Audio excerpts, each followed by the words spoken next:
राज्य के लिए राज्य कार्यभार का सही होना आवश्यक है और राज्य कार्यभार समाज व्यवस्था पर चलता है।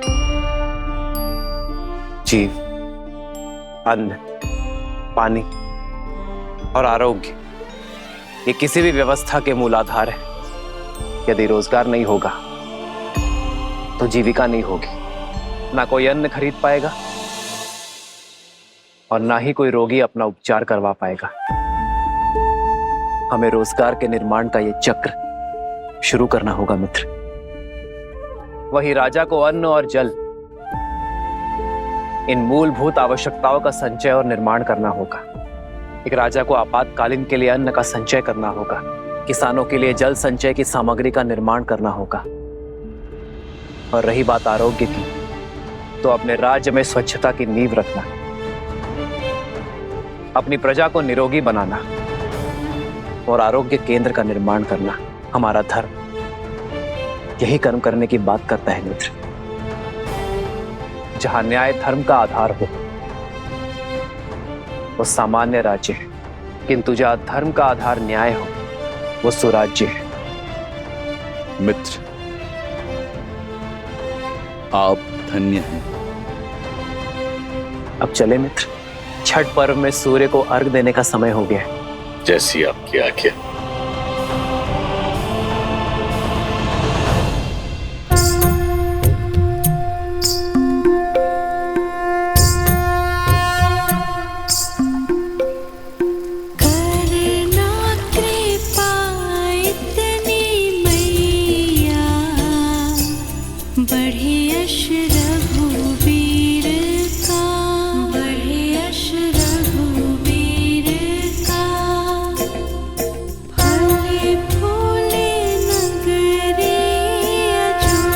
मेरे श्री राम सदा सदा के लिए अयोध्या के होने जा रहे हैं।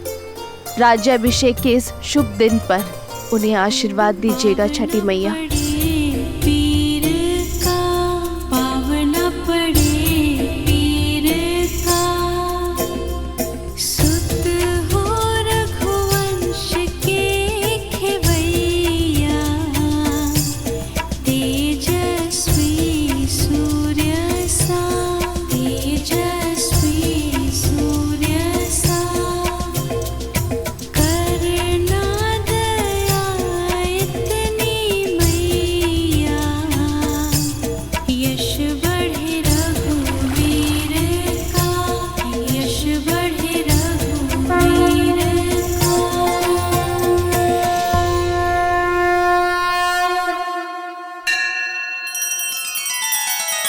श्री रामचंद्र कृपालु भजु मन हरण भव भय दारुणम नव कंज लोचन कंज मुख कर कंज पद कंजारुणम।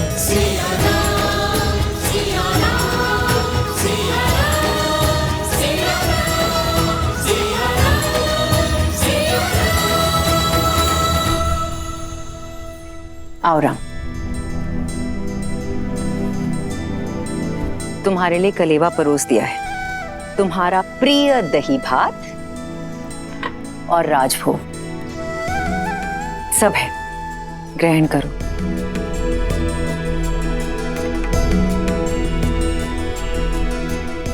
माँ, सीता का है, भोर की पूजा समाप्त नहीं हुई। रघुकुल की चारों पुत्र वधु भोर से ही तट पे हैं। महर्षि मुद्गल के कहे अनुसार छठी मैया की पूजा कर रही है।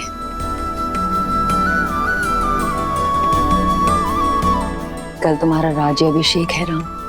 कल के पश्चात बहुत से कर्तव्य, बहुत से दायित्व निभाने हैं तुम्हें। ऐसे में तुम्हारी अर्धांगिनी, तुम्हारी सीता, तुम्हारी शक्ति में भक्ति का बल डालने का प्रयास कर रही है। तुम्हारी लंबी आयु और अयोध्या के सम्मान के लिए प्रार्थना कर रही है। रघुकुल के दीप की सुरक्षा की प्रार्थना कर रही है।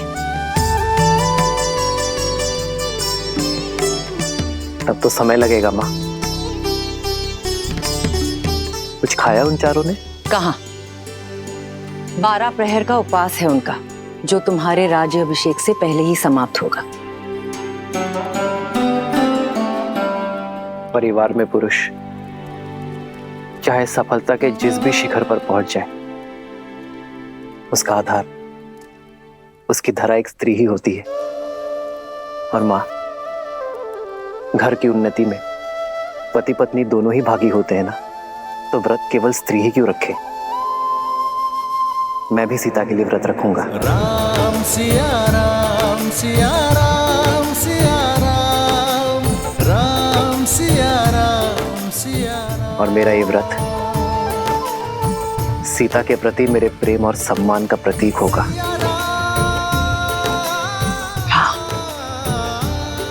मेरा राम जितना प्यारा पुत्र है, उतना ही उत्तरदायी पति भी है।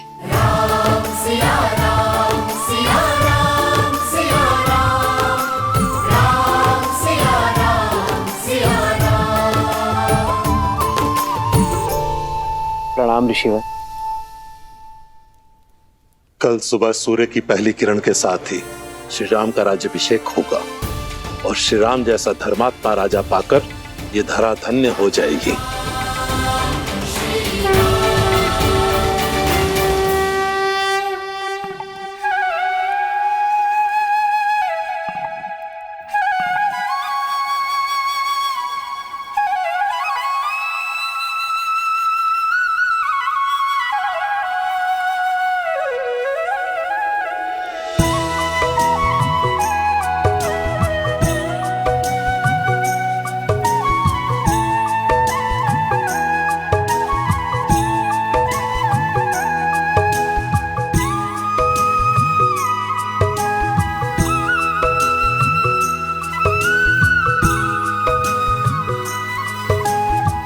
हमारे कारण इन्हें भी प्रातः उठकर आना पड़ा।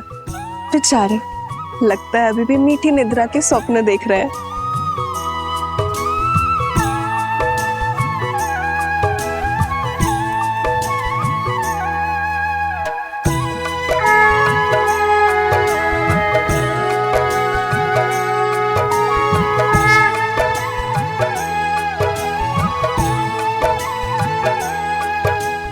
तो छठी माँ की पूजा हम अपने बच्चों के लिए रखते हैं, ताकि उनका जीवन सरल हो और कोई परेशानी ना हो।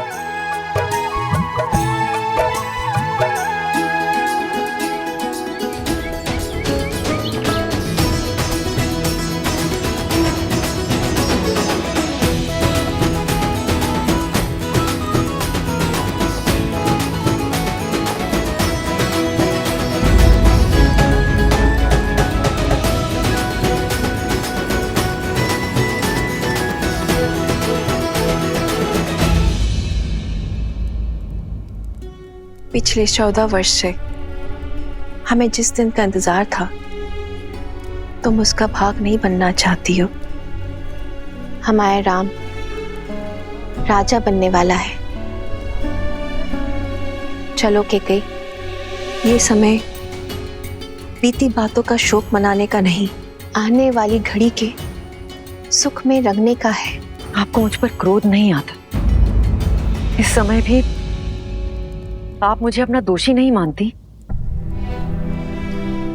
केकई दीदी, वनवास में जाने से पूर्व स्वयं राम ने तुम्हें क्षमा कर दिया था और हमने भी आपको क्षमा कर दिया था। मुझे राम के प्रति तुम्हारे प्रेम में ना पहले कोई संदेह था ना है। मुझे ज्ञात होता कि समस्त भूमि के राजाओं से मेरा राम राजधर्म सीखेगा, ज्ञान प्राप्त करेगा, तो वनवास का ये वचन पहले मैं मांग लेती। दीदी, आपके भीतर ममता ही नहीं, बुद्धि माता का सागर बहता है। धन्यवाद दीदी। तो दीदी, तनिक आप भी इस ज्ञान की गंगा में गोता लगा लीजिए। भूल का भार छोड़िए और पुत्र के राज अभिषेक में चलिए। सियावर रामचंद्र की, सियावर रामचंद्र की, सियावर रामचंद्र की, सियावर रामचंद्र की।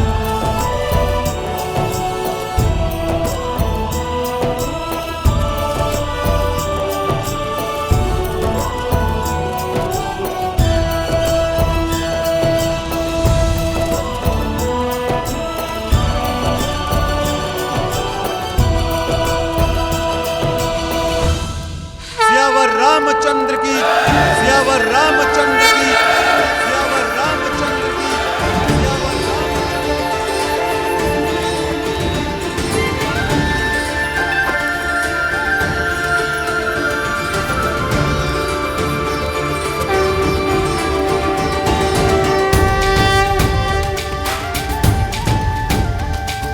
श्री रामचंद्र कृपालु भजु मन हरण भव भय दारुणम। श्री रामचंद्र कृपालु भजु मन हरण भव भय दारुणम। नव कंज लोचन कंज मुख कर कंज पद कंजारुणम। और हम राजगुरु वशिष्ठ के आने तक अयोध्या को तनिक और प्रतीक्षा करनी होगी। तब तक आप माताओं का आशीर्वाद ले लीजिए। आइए। अमित छवि नव नीला नीरज सुंदरम। पटपीत मानहु दड़ित रुचि सुचि नौमि जनक सुतावरम। श्री राम श्री राम राम राम श्री राम श्री राम श्री राम राजा राम श्री राम।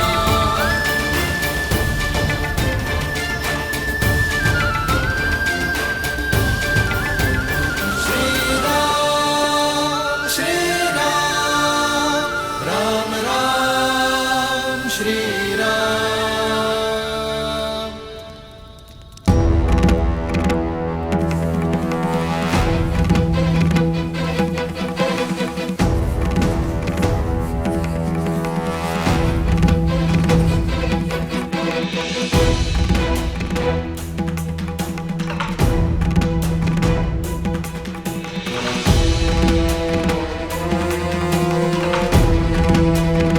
महर्षि पराशर, नक्षत्रों से उलझने के लिए अभी बहुत समय है।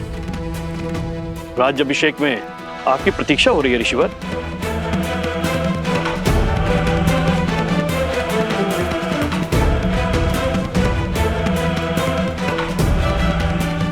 आप इतने गंभीर क्यों हैं ऋषिवर? क्योंकि ग्रहों के संकेत ठीक नहीं है। जब किसी के भाग्य में राहु की छाया पड़ जाती है तो असुरी माया कोई ना कोई कष्ट जरूर देके जाती है। मुझे राम पर विश्वास है। यदि भाग्य में संघर्षों का भंवर है तो वो भी स्वीकार है। और मुझे विश्वास है कि अयोध्या के नए राजा इस भंवर से भी अवश्य पार होंगे। एक राजा के जीवन का संघर्ष उसकी संपूर्ण प्रजा को भोगना पड़ता है। इस राज्याभिषेक के समय की कुंडली में ये स्पष्ट है कि एक महाअसुरी शक्ति अयोध्या में प्रवेश करने वाली है।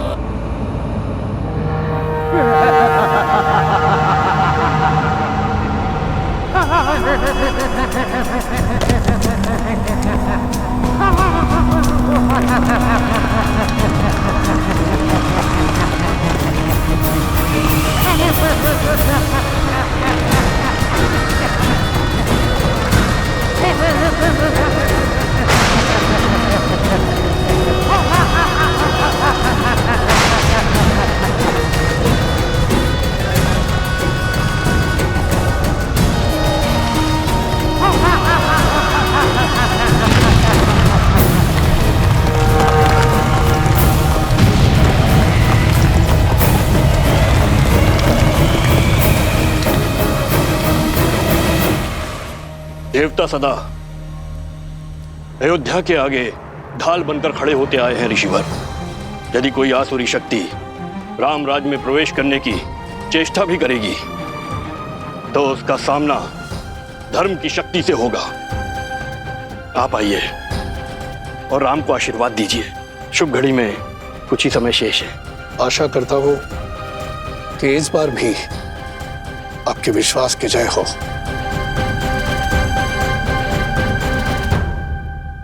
आइए। चलिए।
अरे शीघ्र चलो,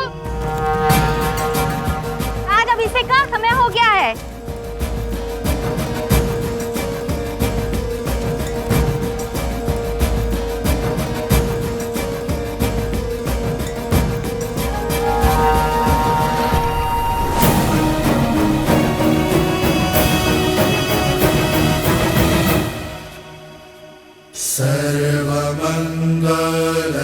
सर्वमंगलमांगल्ये शिवे सर्वार्थसाधिके शरण्ये त्र्यंबके गौरी नारायणे नमोस्तुते। माता, जीवन के पग पग पर आपने महादेव का साथ दिया है। आशीर्वाद दे कि वैसे ही मैं भी सदा अपने श्री राम का साथ दे सकूं। सुख दुख की हर घड़ी में मैं राजा राम की पत्नी के रूप में सभी दायित्व निभा सकूं।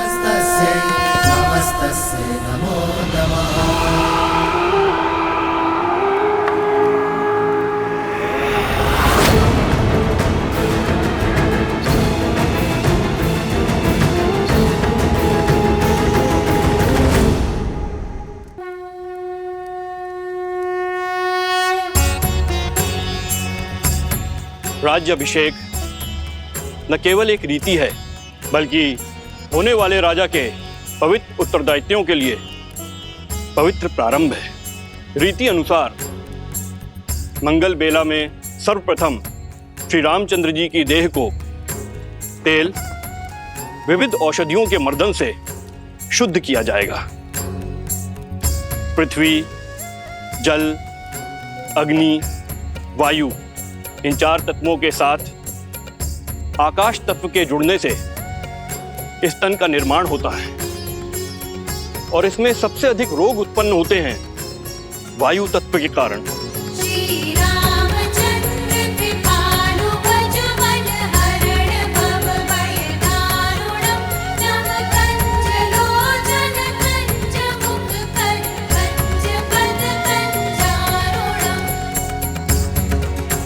वायु न केवल चलने या कार्य करने की शक्ति है, बल्कि मन में उत्पन्न होने वाले विचारों की अभिव्यक्ति भी है। मन के मैल के कारण ही समस्त संसार में पाप, अपराध और दुराचार होते हैं। अतः मंत्रों से मन को बांधकर एवं तेल के मर्दन से वायु तत्व को शांत किया जाता है। पश्चात यह मन स्वच्छ हो जाता है और जिस राजा का मन स्वच्छ हो वह धैर्य और सहनशीलता का पर्याय होता है।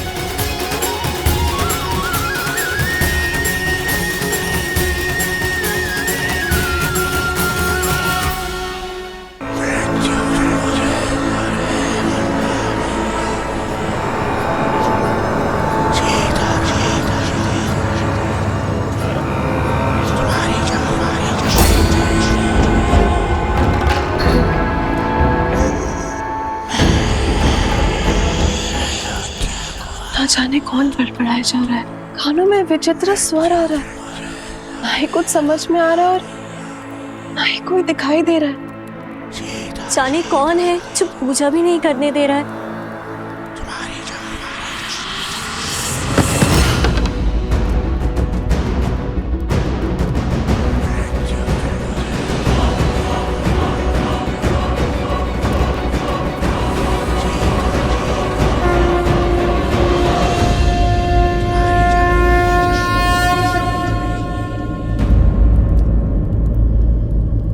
क्या हुआ उर्मिला, इतनी विचलित क्यों हो तुम? दीदी आपको ये ध्वनि नहीं सुनाई दे रही? कैसी ध्वनि? मुझे तो कुछ सुनाई नहीं दे रहा है।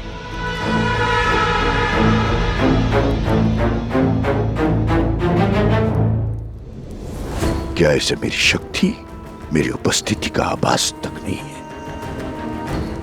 क्या कोई हो सकता है इस संसार में जो सहस्त्र मुख रावण की शक्तियों से प्रभावित ही न हो?